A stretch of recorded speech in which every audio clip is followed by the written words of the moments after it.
there's a certain kind of calm that doesn't come from peace. It comes from exhaustion, from chaos that lasted too long, from emotions that were never safe to express. You've met these people. Maybe you are one. They don't raise their voice. They don't panic. They don't fight back. No matter what happens, they stay calm. Too calm. Carl Jung once said, "The most dangerous thing is to think you have no emotions." And that's what this kind of calm really is. It's not peace. It's suppression. It's the child who learned that crying made things worse. The teenager who realized that anger only brought more pain. The adult who found that silence was the safest way to survive. When calm becomes a shield, it stops being healing. It becomes armor. And behind that armor, there's a storm that no one sees.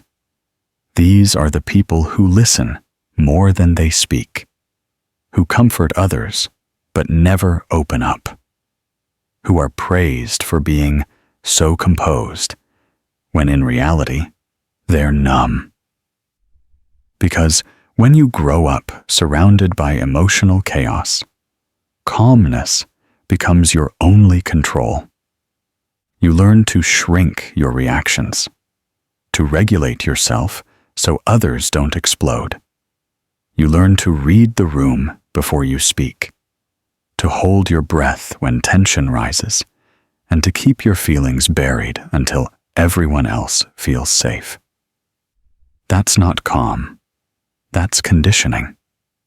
It's what Jung called the adapted self, the version of you that develops to keep you safe in unsafe places.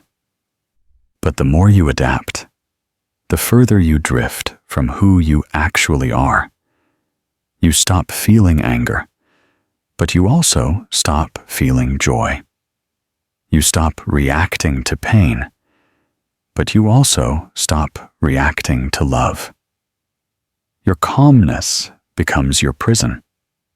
People think you're peaceful, but inside there's a quiet ache, a pressure that builds with every unspoken word and every emotion you swallow. You tell yourself, "I'm fine." You've said it so often that you almost believe it. But deep down, you know, calm doesn't mean okay. There's a reason calm people are often overthinkers. Their mind became their only safe place to process emotions. When they couldn't express them outwardly, they turned them inward. Every hurt became an analysis. Every argument became a memory to replay. Every silence became something to decode. So they became experts in control of tone, timing, and truth.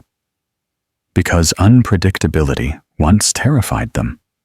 Jung described this as the overdevelopment of the thinking function, the mind taking over where emotion was unsafe. But balance can't exist without expression. A lake without ripples isn't peaceful. It's stagnant. When you're always calm, you stop trusting your own emotions. You begin to see feeling as weakness. You convince yourself that control equals strength. But that kind of strength isolates you. It makes you feel like no one really knows you, because no one ever sees what's under the surface. And sometimes, even you forget what's under there. You forget the version of you that used to cry freely, laugh loudly, or get excited for no reason. You forget that calmness without joy isn't peace. It's just quiet. The truth is, People who are always calm weren't born that way. They were trained by experience, by disappointment, by responsibility that came too early, by parents who only loved them when they behaved, by relationships that punished their emotions.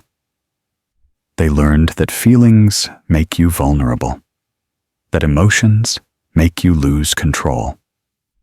And so they learned how to hold everything in. They became masters of restraint, even in the face of pain. But Jung would say that what you repress doesn't disappear. It builds pressure in the unconscious. And one day, it erupts, not as anger or sadness, but as emptiness. That's the irony of being calm all the time. You spend your whole life avoiding explosions, only to implode from within.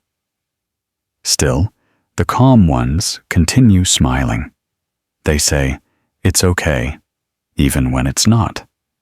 They comfort others while quietly breaking inside. And they'll tell you they prefer solitude, not because they don't want people, but because being alone is the only time they can finally exhale. They look peaceful, but their peace was built out of necessity, not abundance.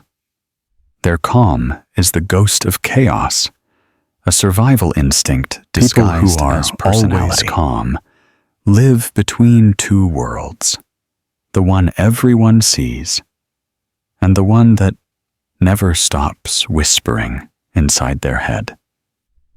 On the surface, they look peaceful, but deep down, they are constantly managing an invisible storm. It's not that they don't feel emotions. It's that they feel too much, all at once. And somewhere along the way, they learned that showing it could cost them something. Carl Jung believed that calmness often hides what he called the shadow, the part of the psyche that carries everything we were forced to suppress. For calm people, that shadow holds rage, grief, disappointment, confusion, all wrapped in silence. And every time life gets loud, they retreat further into that calm. Not because they're detached, but because they're terrified of what might spill out if they don't. When you've lived in chaos, you stop trusting yourself with intensity. You become careful with your words, cautious with your tone, and endlessly patient, even when you're breaking inside. It's not because you're saintly. It's because you've seen what unfiltered emotion can do. Maybe someone in your past exploded when things got hard. Maybe your family used silence as punishment. Maybe the people you loved most made you believe that peace was only possible when you stopped feeling. And now you carry that calmness like a trophy, proof that you've learned control, even though what it really means is that you've forgotten how to be free. Jung once said, "What you resist persists." The calm person resists chaos, but that resistance doesn't erase it. It just drives it deeper. And the deeper it goes, the quieter it becomes. Until one day, that calm starts to feel empty.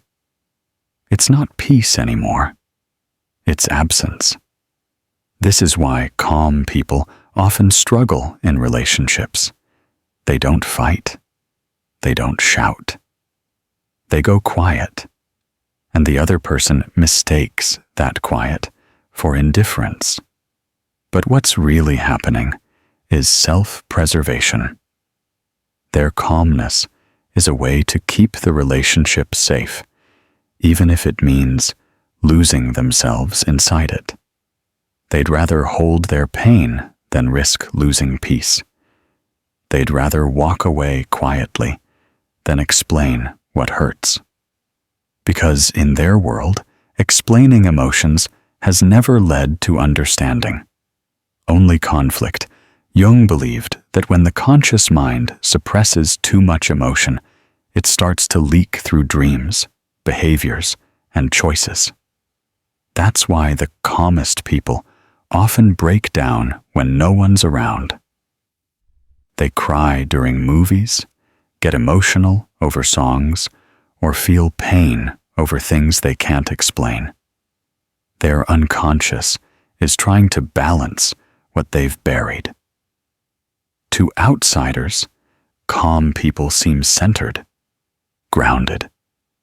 But inside, they're always monitoring their emotions like a control tower.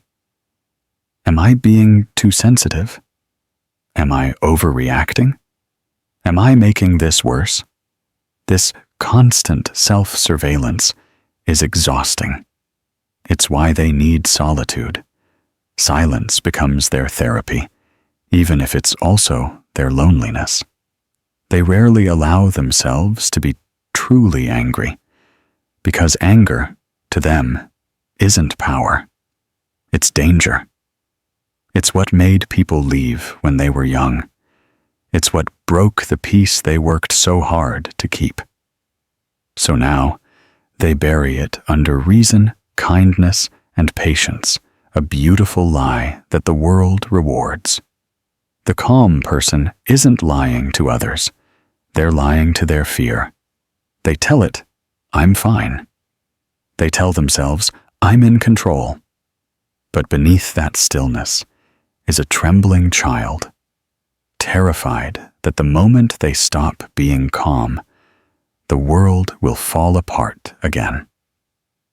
And here's where Jung's insight hits hardest. The calmer you appear, the more unresolved emotion you may be carrying. Because calmness built on suppression isn't harmony, it's tension.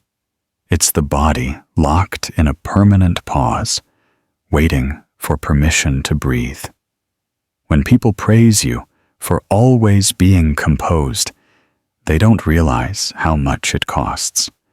They don't see the nights spent rewinding conversations, the apologies you rehearse in your head, the emotional tremor that never fully stops.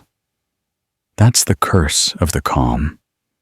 Everyone assumes you're okay, so no one checks if you are. You become everyone's safe space, but never your own.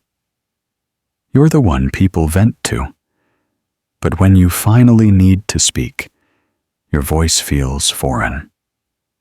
Because when you've been calm for too long, you forget how to express chaos.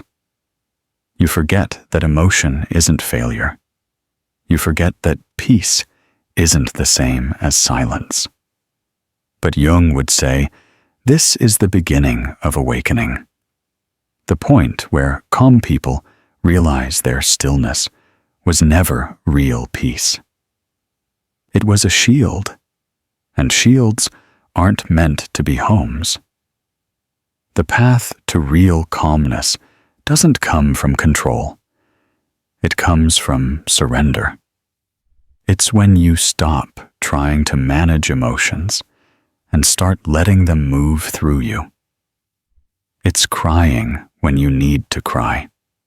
It's getting angry when something's unfair. It's laughing without feeling self-conscious. It's finally realizing that chaos isn't the enemy. It's a part of being alive. People who are always calm are often admired for it. They're the ones who never panic during crisis, who listen when others shout, who seem untouched by chaos. But what others call strength, Jung would call a mask. Because calmness that never breaks isn't peace, it's tension, and that tension has a cost. You can only hold your breath for so long before it starts to feel like normal breathing. You can only hold back your emotions for so long before numbness becomes your baseline. That's what happens to people who grow up needing to be calm. They forget what it feels like to actually feel. It starts early. A child watches the adults fight and learns to disappear. They see tears get punished and learn to smile instead. They realize that staying quiet keeps the peace, so they start swallowing every word that trembles with emotion. Years later, people call them emotionally mature, but what they really are is emotionally tired. Carl Jung said that what you suppress in childhood will rule you as an adult. So the calm child becomes the calm adult, polite, patient, composed, but secretly terrified of their own intensity. Because deep down, they've learned that calmness keeps love, and emotions make it disappear. They're the ones who say, "It's fine," when it's not, who forgive too quickly, who'd rather lose the argument than raise their voice, who feel anger rise, but bury it before it reaches the surface, not because they're saintly, but because they associate anger with danger. That's why calm people are so often misunderstood. Others think they're distant, cold, emotionless. But their calm isn't distance, it's protection. They've seen what happens when emotions explode, so they built their whole life around never letting that happen again. But that calm, that control, comes with a loneliness only they understand. Because no one checks on the strong ones. No one comforts the calm ones. No one worries about the people who seem fine. Everyone assumes peace is their nature, but in truth, it's their shield.